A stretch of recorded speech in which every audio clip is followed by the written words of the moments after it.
જય સ્વામિનારાયણ। આપણે શીખી રહ્યા છે ચેપ્ટર 5 દુનિયા જોવાનો રસ્તો, બરાબર। હવે આની અંદર નકશો આપ્યો છે, એ નકશા ઉપરથી પ્રશ્નોના જવાબ છે એ આપણે જોઈએ કે નીચે આપેલા ચિત્રને આધારે પ્રશ્નોના સાચા જવાબ લખો, બરાબર। હવે આની અંદર બસ સ્ટોપ છે, બાગ, માર્કેટ, મંદિર, શાળા, રમતનું મેદાન અને ભોલુનું ઘર, આટલી વસ્તુઓ છે, બરાબર। અહીંયા માર્કેટ, હા, તો હવે એના ઉપરથી સવાલ કે બાગની સૌથી નજીક શું છે? હવે બાગ શોધો। અહીંયા બાગની નજીક આટલી વસ્તુઓ છે। હવે આપણા ઓપ્શન શું છે? એક તો બસ સ્ટોપ, શાળા અને મંદિર। તો જો બસ સ્ટોપ અહીંયા બાજુમાં છે, શાળા અને મંદિર એનાથી દૂર છે, બરાબર। તો આન્સર આપણો આવશે અ। ઓકે, અહીંયા પછી આખા વાક્યમાં તમને પીડીએફમાં મોકલીશ લખીને, બરાબર। ભોલુના ઘરની સૌથી નજીક શું છે? તો ભોલુનું ઘર, હવે અહીંયા જુઓ, એક તો માર્કેટ, એક છે બાગ અને એક છે શાળા। તો માર્કેટ, બાગ અને શાળામાં નજીક શું થશે? બાગ, બરાબર। તો આપણો આન્સર બાગ। પછી આગળ, મંદિરથી સૌથી દૂર શું છે? તો અહીંયા મંદિર અને એનાથી સૌથી દૂર આપણો ઓપ્શન શાળા, માર્કેટ અને ભોલુનું ઘર। શાળા અહીંયા, માર્કેટ અહીંયા, ભોલુનું ઘર દૂર છે, તો મંદિરથી સૌથી દૂર થશે ભોલુનું ઘર, બરાબર। આગળ, રમતના મેદાનથી સૌથી દૂર શું છે? આપણે ઓપ્શન જોઈ લઈએ, મંદિર, શાળા કે બસ સ્ટોપ, બરાબર। હવે આ રમતનું મેદાન એનાથી દૂર શું છે? મંદિર, શાળા કે બસ સ્ટોપ, બરાબર। તો આ બંને અહીંયા નજીકમાં છે, આ થોડુંક દૂર છે, એટલે આપણો આન્સર થશે બસ સ્ટોપ। પછી માર્કેટ કોની વચ્ચે છે? શાળા અને મંદિર, બસ સ્ટોપ અને બાગ કે બાગ અને મંદિર? તો આપણે જોઈએ કે માર્કેટ છે કોની વચ્ચે છે? તો બાગ અને મંદિરની વચ્ચે માર્કેટ આવે છે, તો આપણો આન્સર થશે બાગ અને મંદિર। Okay, done. આગળનો આપણે પ્રશ્ન 2 જોઈએ।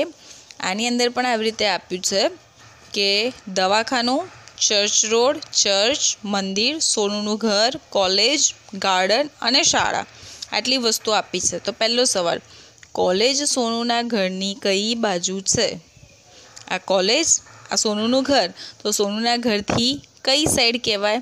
આપણા ઓપ્શન છે સામે, પાછળ કે ડાબી બાજુ। તો સોનુના ઘરથી કોલેજ કેવી છે? સીધી જ દેખાય, એટલે કે સામેની બાજુ, બરાબર। શાળાથી સૌથી નજીક શું છે? આપણી શાળા અહીંયા છે, તો મંદિર નજીક છે? ના ભાઈ, તો બહુ દૂર છે। સોનુનું ઘર નજીક છે? એ પણ થોડું દૂર છે। કોલેજ નજીક છે? હા, કોલેજ એની નજીકમાં જ છે, તો આપણો આન્સર આવશે કોલેજ, બરાબર। આગળ, ચર્ચથી સૌથી દૂર શું છે? હવે આ રહી ચર્ચ, એનાથી દૂર એક બાજુ દવાખાનું, મંદિર કે શાળા? તો આ બંને નજીકમાં છે, પણ દૂર શું છે? શાળા, તો આપણો આન્સર આવશે શાળા, બરાબર। આગળ, મંદિરની સામે શું નથી? ચર્ચ નથી, ગાર્ડન નથી કે દવાખાનું નથી? આપણે જોઈએ કે મંદિરની સામે ચર્ચ છે, દવાખાનું છે, પણ બાગ છે? ના, બાગ નથી, તો આપણો આન્સર આવશે બાગ, બરાબર।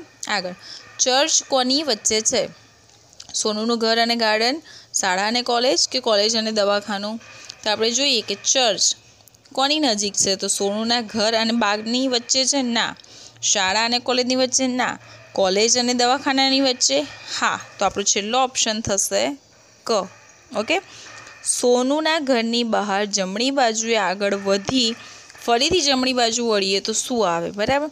હવે આ સોનુનું ઘર, એમાંથી એ બહાર નીકળે, બરાબર, તો આપણે સ્વાધ્યાય પોથીને છે ને ઊંધી ફેરવવી પડે, આવી રીતે।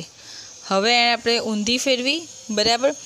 હવે એમાંથી એ બહાર નીકળીને જમણી બાજુ અને આગળ વધીને ફરીથી જમણી બાજુ ગઈ, તો શું આવે? તો અહીંથી આમ જમણી બાજુ અને ફરીથી અહીંથી આમ જમણી બાજુ, તો શું આવે છે? એને જવાબમાં આવશે ચર્ચ આવ્યું, શાળા આવ્યું કે મંદિર આવ્યું? તો આપણે જોયું કે આ તરફ વળી હતી, તો અહીંયા છે મંદિર, તો આપણો જવાબ થશે મંદિર, બરાબર। ફરીથી સોનુના ઘરથી ડાબી બાજુ જઈને ફરીથી ડાબી બાજુ જાઓ તો શું આવે? તો ફરીથી આપણે આમ ફેરવીએ, સોનુના ઘર, અહીંથી નીકળ્યા ડાબી બાજુ અને ફરીથી ડાબી સાઈડ ગયા, તો અહીંયા શું છે? બાગ, ગાર્ડન, બરાબર। તો અહીંયા આપણો આન્સર આવશે બાગ, ગાર્ડન। Okay, done. પછી આગળ પ્રશ્ન 3, આ તો બહુ જ ઇઝી વસ્તુ છે, દેડકાનો સૌથી ટૂંકો રસ્તો શોધીને ખોરાક સુધી પહોંચાડો. આ તમારે જાતે પહોંચાડી દેવાનો એને, બરાબર. પ્રશ્ન 4. હરેશ, પરેશ ને નરેશ એથી ચાલવાનું શરૂ કરીને બી સુધી પહોંચે છે, તો કોનું અંતર વધારે ને કોનું અંતર સૌથી ઓછું, બરાબર. એ જ લખવાનું છે. એ તો તમને જાતે પણ ખ્યાલ આવી શકે એમ છે, બરાબર. તો ખાસ આજે આ ચેપ્ટર અહીંયા પૂરું થાય છે. વિડીયોની અંદર તમને આની સમજૂતી આપી. હવે હોમવર્કમાં છે ને આ વિડીયોમાં જે સમજાવ્યું એ તો સ્વાધ્યાય પોથીની અંદર પૂરવાનું. એ સિવાય આ એક બીજું આપું છું, નકશામાંથી લખવાનું છે ને સવાલ જવાબ આપવાના, બરાબર. આ તમારે નોટની અંદર દોરવાનો નકશો, દોરતા ફાવે એવું ઇઝી છે, બરાબર. અને નીચે જે સવાલ જવાબ આપ્યા છે એ પણ તમારે લખવાના, સવાલ જવાબ સાથે, બરાબર. આટલી વસ્તુ નોટમાં લખવાની, સ્વાધ્યાય પોથીમાં પૂરાયું એ સ્વાધ્યાય પોથીમાં પૂરવાનું, અને આગળ આ ચેપ્ટરનું કંઈ બી હોમવર્ક આવે એ એની અંદર લખી દેવાનું, બરાબર. ઓકે. જય સ્વામિનારાયણ.